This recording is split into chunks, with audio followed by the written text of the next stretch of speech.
Today, I'm going to share with you 3 progressively more disturbing stories, and at the end of each of them, I'm going to share with you the picture or pictures that are famously associated with them. But before I get into today's stories, if you're a fan of the strange, dark, and mysterious delivered in story format, then you've come to the right channel because that's all I do, and I upload 3, 4, even 5 times every week. So if that's of interest to you, please wait for the like button to be taking a shower and then flush the toilet. Also, please subscribe to this channel and turn on all notifications so you don't miss any of my weekly uploads.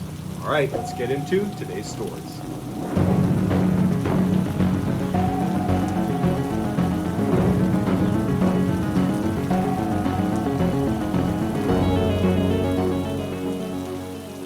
Andrew Macaulay was an adventurer. He started as a rock climber and mountaineer, putting up dozens of big wall routes in Australia, as well as alpine first ascents in New Zealand, Patagonia, and the Himalayas in the 1990s. He took little interest in the marquee peaks. He preferred obscure, lesser-known peaks that were more challenging and complex. But in 1998, he fell nearly 30 meters during a climb and shattered his knee, which made it almost impossible to climb at the level he was climbing at before the injury. This injury that initially seemed like a really big setback because he loved mountain climbing, it ultimately spawned his true life passion that he didn't even know about, and that was sea kayaking. He took to kayaking because it didn't really require the use of his legs, and so he was able to continue to push the limits of his mental and physical endurance, but wasn't hampered by a knee injury. And much like his mountain climbing career, he very quickly began conquering all of the most difficult open ocean kayaking routes all around Australia and New Zealand, to the point where he had done all of them. The only one he had not done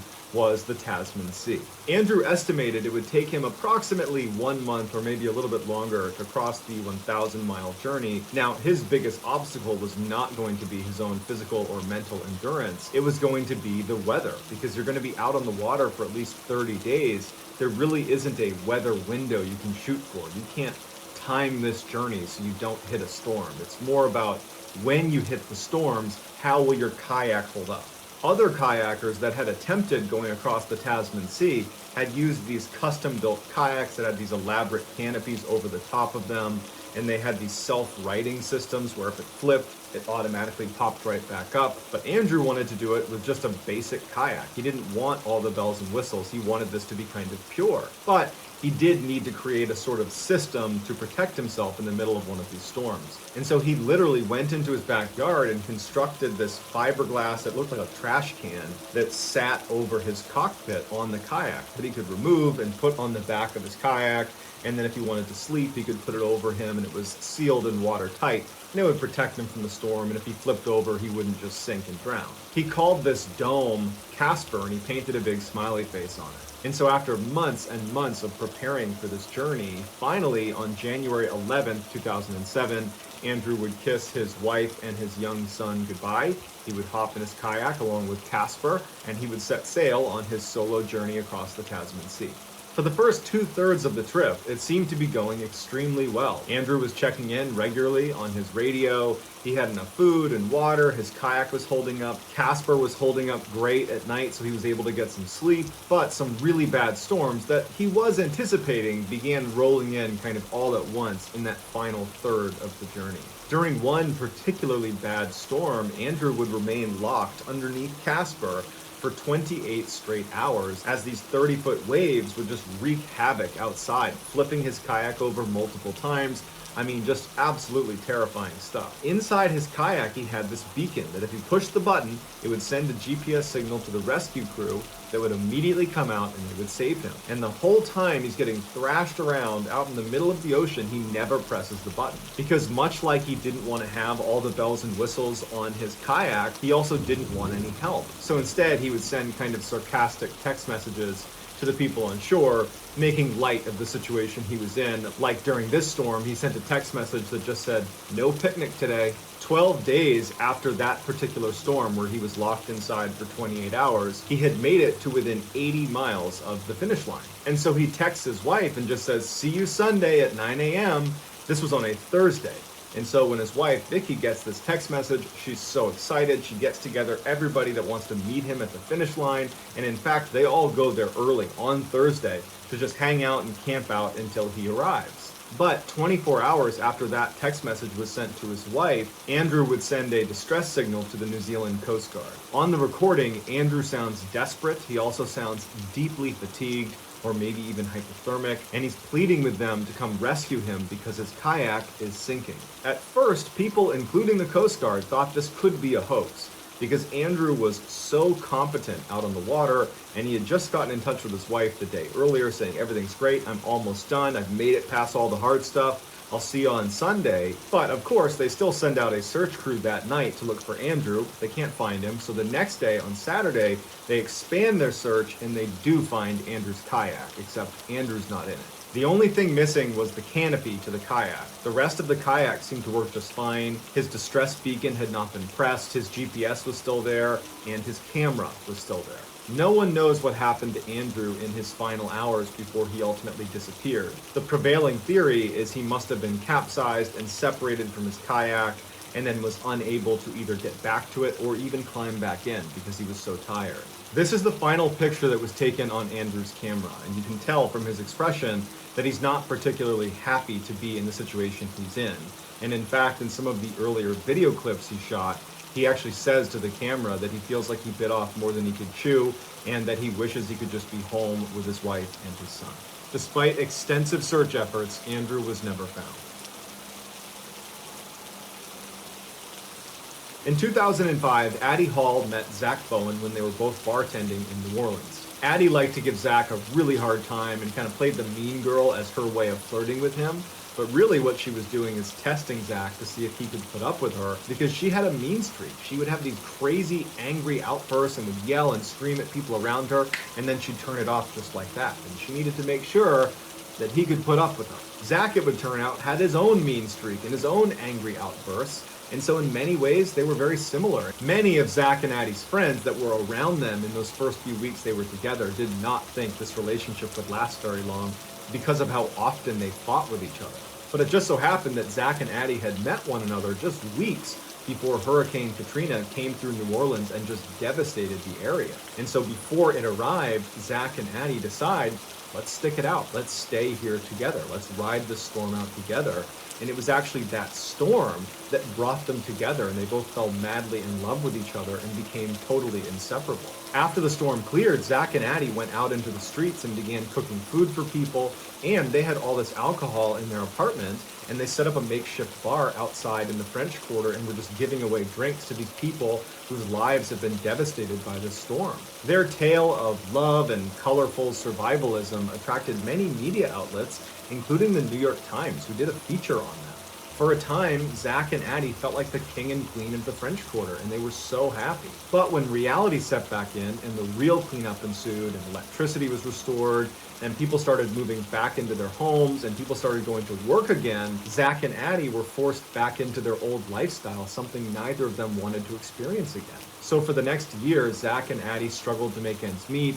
Their bills continued to pile up, and really those two were at each other's throats all the time with these horrible, vicious fights. In October of 2006, when it seems like Zach and Addie's relationship is really on the rocks, they decide in order to reinvigorate their relationship, they're going to move out of their current apartment where there's lots of bad memories, and they're going to move into a new one. They found a little apartment over the famed Voodoo Temple on Rampart Street, and they immediately made a cash offer and they moved in. No sooner had they moved in did Addie go down to the landlord and say, remove Zach from the lease. She had found out that he was cheating on her, and she was preparing to kick him out of her life. Zach found out that he was not on the lease before Addie could confront him about it, and it turned into this wicked fight between the two of them. A couple of days later, Zach showed up for work at the bar, and some of his coworkers recalled that he was acting really funny. He was wearing a hat pulled down low over his head and sunglasses and was really quiet. And when anybody asked him, like, what's going on with you? Why are you acting so strange? He would just tell them he was fine and would quickly walk away from them.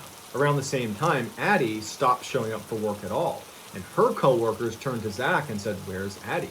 And he would say that they got into this fight and that Addie had actually left New Orleans and gone back to her hometown in North Carolina. And some people thought that was a little bit fishy because Addie loved New Orleans, but anybody that knew Addie knew she was very unpredictable. And if they had had this huge blowout fight, it is possible that she could have left for North Carolina. A week later, on October 17th, 2006, The New Orleans police receive a phone call from a hotel in the area that spotted what they think is a body laying on the roof of their parking garage. When the police arrived, they could tell it was a deceased man and that he had died from impact, but they couldn't tell if it was a murder, a suicide, or a tragic accident. So they began searching his body to see if there was any indication of what happened. And they pull out a note that's addressed to police in his back pocket. The note is fairly long, but he communicates to the police that this was not an accident. I had to take my own life because I took a life. And if you go to my apartment on Rampart Street, you'll find the body of my girlfriend, Addie Hall, who I killed. Police rush to the address that was given in the note. They're horrified at what they find inside. As soon as they stepped into the apartment, the temperature dropped. The air conditioning had been set to the lowest it could possibly be, so it's very cold in the apartment. And they look around and they see these strange messages spray painted all over the walls. Things like, "I'm a total failure," and "Look in the oven." And there are arrows pointing on the walls towards the kitchen and towards the oven itself that's sitting in the kitchen. And sure enough, when they open up the oven, they find Addie. Police also found Addie's journal, and inside of it, Zach had left an 8-page, very detailed confession of how he had strangled Addie and then had tried to cook her to make it easier to dispose of her body, but couldn't finish the job, and that's when he went to the hotel and threw himself off. Here are some crime scene photos from outside the apartment as well as inside. You can see some of the messages that Zach had spray painted to the wall indicating to go check the oven. And here is the infamous oven where Addie's remains were found, as well as a message left in the kitchen saying that he was sorry he couldn't finish in reference to his inability to finish cooking her and disposing of her body. Crazy as it sounds, this apartment is still being rented out today, and it includes this exact stove. Hisashi Aochi was married, had a young son, he smoked a pack of cigarettes a day, he played rugby in high school, and by 1999 he was employed as a technician at the JCO Tokimura power plant. He and his colleagues had been tasked with creating the fuel for a fast reactor called Joyo. Since 1993, the company JCO that owns this power plant that Aochi works for, they had been cutting a lot of corners to increase productivity and profitability, but at the expense of safety. In fact, the company had their own in-house rules that totally went against nuclear power plant regulations. They called this the Shadow Guide, and within the Shadow Guide, there were very specific steps that were totally unsafe and unregulated to create this fuel for this Joyo fast reactor.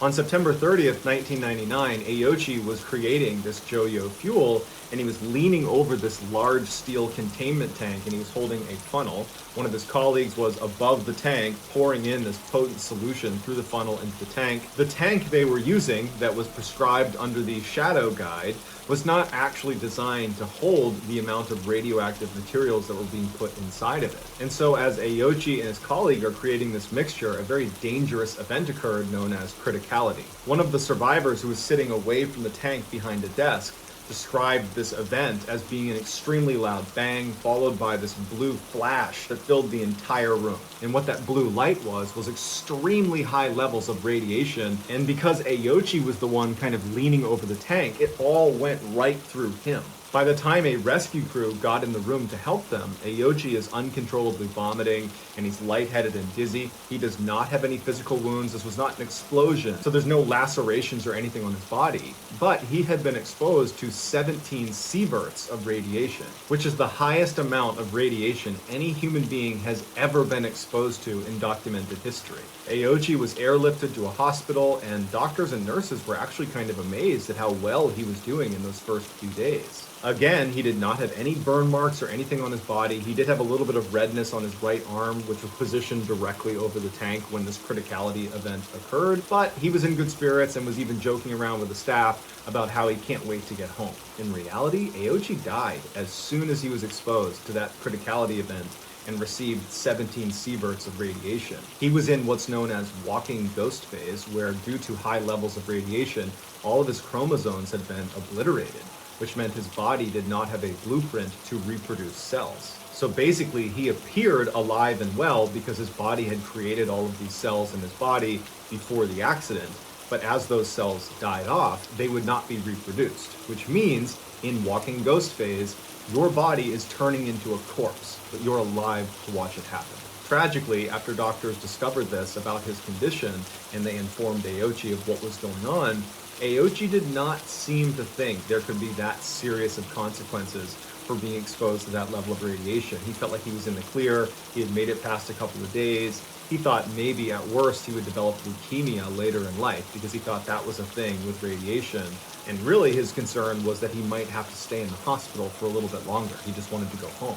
3 weeks after the accident, his intestines began to hemorrhage and his skin fell off. All of it. They attempted numerous skin grafts to try to keep his bodily fluids inside of him, but none of them took, so they began wrapping him in gauze like he was a mummy. By November 27th, which is 2 months after the accident, miraculously he was still alive. However, his pain levels were so high they had to put him into a medically induced coma. While he was in the coma, his heart would stop and he would need to be resuscitated 3 separate times. And on the 3rd time he was brought back, he would say, "Stop. Stop, get out of the room, leave me alone." But they didn't stop because the doctors and nurses were very interested in studying the effects of this level of radiation and how well he would respond to treatment, and just trying to learn as much as they could about this event because it had never happened before. And they probably justified it by saying this will save other people's lives. But what that meant is Aochi would need to suffer unbelievable levels of pain. Nearing the end, when Aochi could still speak, he told the doctors and nurses repeatedly that he is not a guinea pig. Finally, a do not resuscitate order was put in place, and in relative short order, Aochi passed away after 83 days of just unbelievable agony. The truly famous picture that is associated with this story is unbelievably graphic, and I did not want to share it on this channel. However, if you feel so inclined, it's not that difficult to find online. This picture, however, is equally disturbing because it's of Aochi right after he's arrived at the hospital. He is in that walking ghost phase. All of his chromosomes have been obliterated. He is effectively dead right now in this picture. He just doesn't know it yet. So that's going to do it, guys. Let me know what you thought of these 3 stories, and I'll pin the best comment at the top of the comment section. If you enjoyed today's story and you haven't done this already, please wait for the like button to be taking a shower and then flush the toilet. Also subscribe to this channel and turn on all notifications so you don't miss any of our weekly 3, 4, even 5 video uploads. If you want to get in touch with me, you can direct message me on Instagram or on Twitter. My username for both platforms is the same. It's just JohnBallin416. I also have a ton of content over on TikTok where my username is Mr. Ballin. If you have a story suggestion, please submit it to our subreddit. It's just called Mr. Ballin. It's linked in the description below. So whether I see you on Instagram, Twitter, TikTok, Reddit, YouTube, some combination, just know that I really appreciate your support. And until next time, guys, that's going to do it. See ya.